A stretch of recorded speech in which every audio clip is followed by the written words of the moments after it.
as këtë video mos e ndiqni. Bëni durim për videon tjetër. Në fakt, e vërteta është që unë nuk doja që të hyja te kjo bota e videove të vazhdueshme, sepse unë pëlqej live-in, pëlqej interaktivitetin. Kur organizoj live-et e përditshme, ose të paktën me përpjekje për me qenë përdit në live-et e mia në rrjetet sociale, në Facebook, në YouTube, në TikTok dhe në LinkedIn, ashtu edhe kur gjërat marrin keq, që kanë nerv, kanë debat, kanë ndërkallje, kanë sharje, ndërsharje, kështu me radhë, unë ndjej që jam duke folur me njerëz real, edhe kur fakti është se aty te ata që ndezin më shumë debatin janë gjithmonë profile falso dhe ti nuk e di se kush është matan telefonit, por prap ka emocion. Këto lloj videosh për mua kanë qenë gjithmonë një lloj sporti pa pëlqyer, sepse nuk e ndjej, më duket si postim. Pra ti çon një letër e cila do të shkoj diku pa emocion, pa ngjarje, pa shkëmbim. Megjithatë, u dashka bërë dhe kjo, dhe ja ku jam. Dua ta nisim nga e para komunikimin bashk, ta nisim nga pika zero.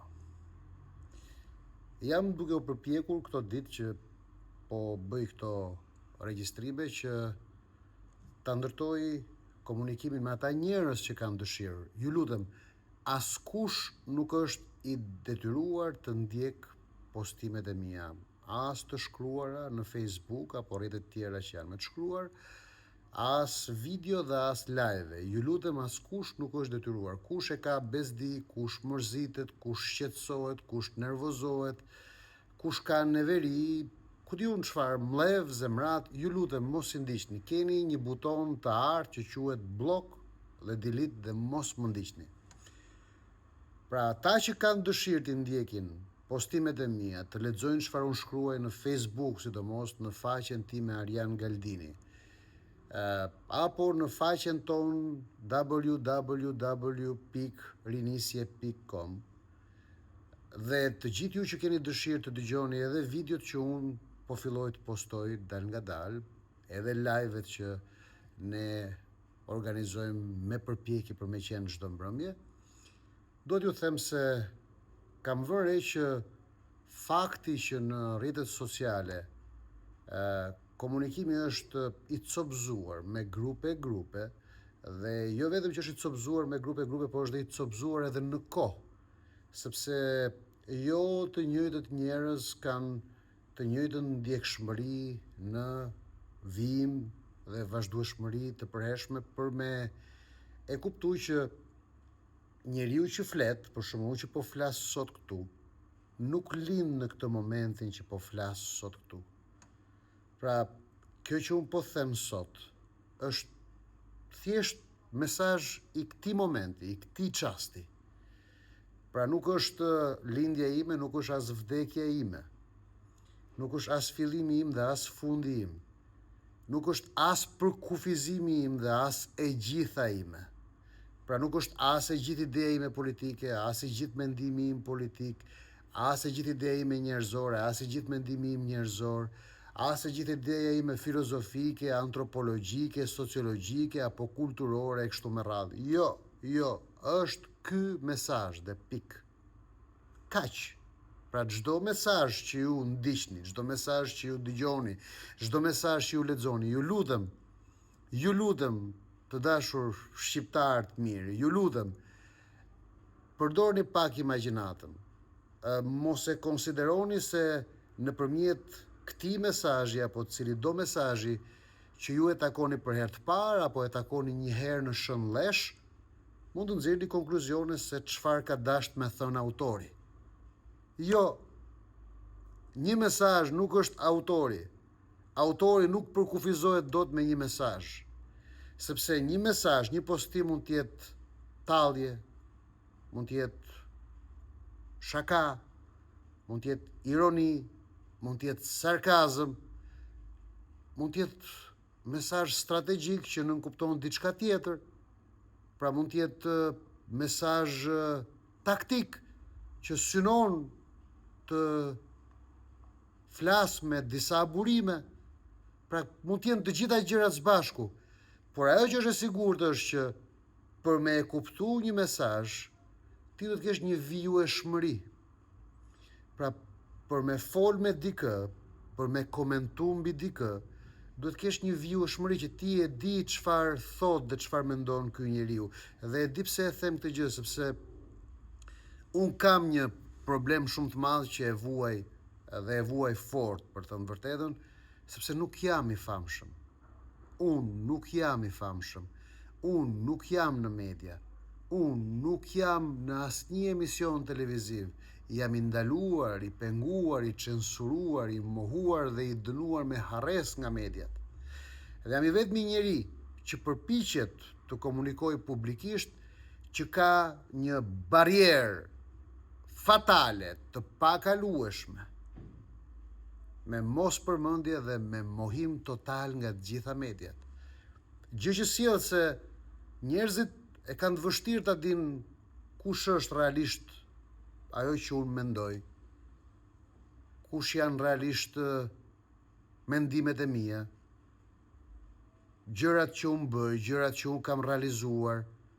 Pra shumë njerëz as e kanë iden, sepse mbajnë mend diçka një herë në shënlesh dhe thonë, ore prit pak se kam pas pak të dikur, unë jam në përditshmëri dhe përditshmëria ime nuk zgjidhet prej meje.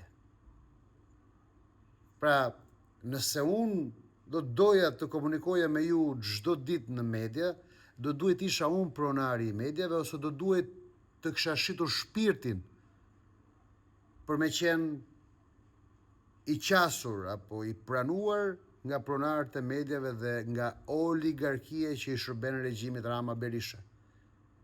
Po unë kam ndarë mendin që as do bashkëpunoj dhe as do shitem dhe as do bëj kompromis me asnjë pronar mediash, me asnjë oligark dhe aq më pak me regjimin Rama, Berisha, Meta dhe partitë të reja e të tjerë komponentë aty brenda.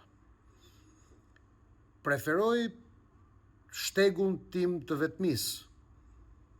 Mos ma qani hallim as në vetmin time, as në mos realizimin tim, as në dështimin tim po doni. Pra mos ma qani hallim, nuk i ankohem kur kujt.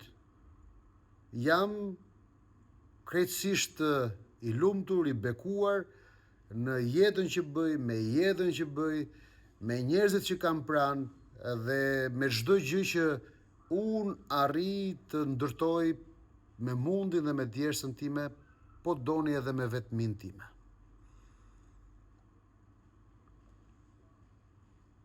Le ta çojmë pak bisedën aty tek thelbi. Një njeri që nuk është i famshëm, një njeri që nuk është në media, nuk mundet që të ketë atë që quhet njohshmëria e plot tek publiku. Nuk mundet, është e pamundur. Për disa arsye, sepse publiku është i magjepsur nga telekomanda, nga ekrani, nga televizioni, dhe kjo ka sjellë dhe një gjë tjetër, që publiku nëse nuk të sheh tek telekomanda dhe tek televizioni, edhe kur të sheh në rrjetet sociale, thotë kush është ky? Kush është ky? Nga na doli ky? Doli një tjetër. Pra njerëzit harrojnë përditshmërinë tënde. Pra përditshmërinë time unë mund ta zgjedh me mjetet e mia, por jo me mjete të komunikimit publik. Përditshmërinë publike nuk e zgjedh dot. Pra nuk është se varet prej meje. A më kuptoni dot, a më mirë kuptoni dot në këtë që nuk varet prej meje përditshmëria e komunikimit tim publik me mjete publike të mediave, të mas mediave. Tani ju e dini, unë jam Arian Galdini, është shumë e thjeshtë. Doni ta dini ku është Arian Galdini, çfarë mendon Arian Galdini, çfarë pas ka bërë ky Arian Galdini? E keni kollaj, kërkoni Arian Galdini në Facebook, Arian Galdini në YouTube, Arian Galdini në TikTok, Arian Galdini në LinkedIn, www.rinisje.com, kërkoni këto rrjete dhe aty mund të lexoni, mund të dëgjoni, mund të ndiqni për të krijuar një ide.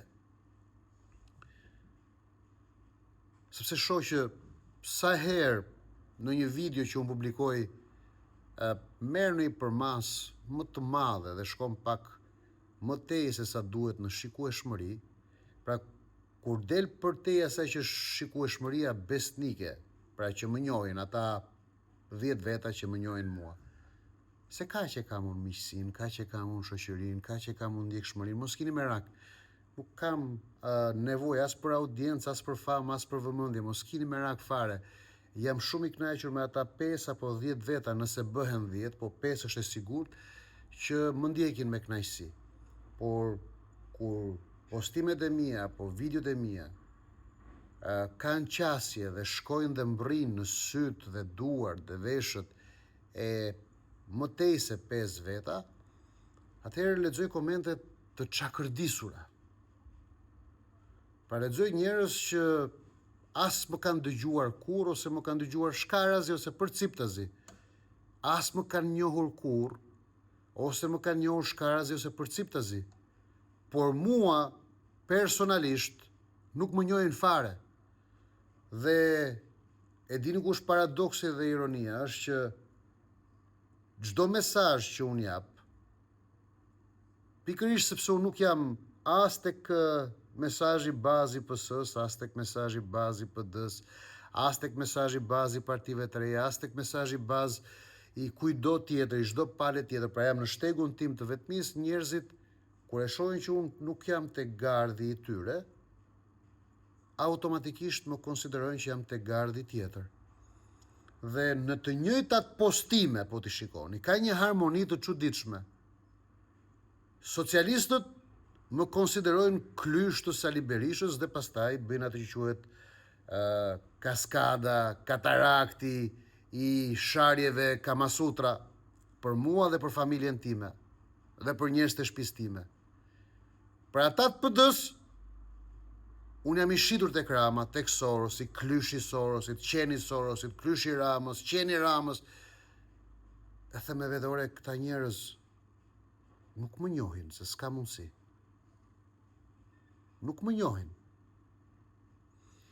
Dhe unë duhet ju pyes, dhe duhet ta nis sot me këtë pyetje dhe pastaj do përpiqem çdo ditë t'ju bëj nga një pyetje që ta kthejmë në formë sondazhi, dashur miq.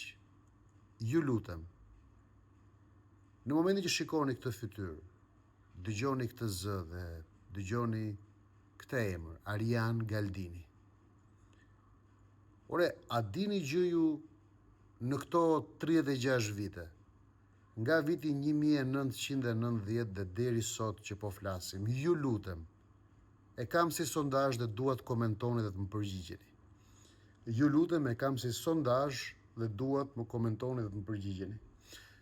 A dini gjë çfarë posti, çfarë ofiqi, çfarë detyre, çfarë roli dini ju, apo mendoni se dini ju, apo ju kanë thënë juve se ka patur Arjan Galdini në administratë publike, në administratë lokale, në parlament, në kryeministri, në institucione, kudo më gjeni një detyrë, post apo rol që ka patur Arjan Galdini diku. Në PS, në PD, në LSI, në PR, në ÇPK, në RPK, më gjeni një post, një detyrë, një rol, ore një vend pune. Më gjeni një vend pune që ju mendoni se unë e kam patur në 36 vite.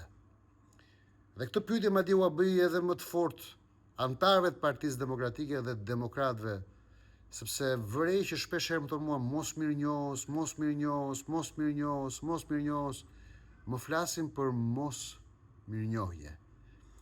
Ju lutem, pyesni profesor doktor Sali Berishën tuaj të nderuar. Çfarë posti, roli, detyre, tundës dere, çfarë ku di unë mendoni ju, pra çfarë shpërblimi, bonusi, çfarë i ka dhënë Sali Berisha Arjan Galdini, që Arjan Galdini qengur ka mos mirënjohës.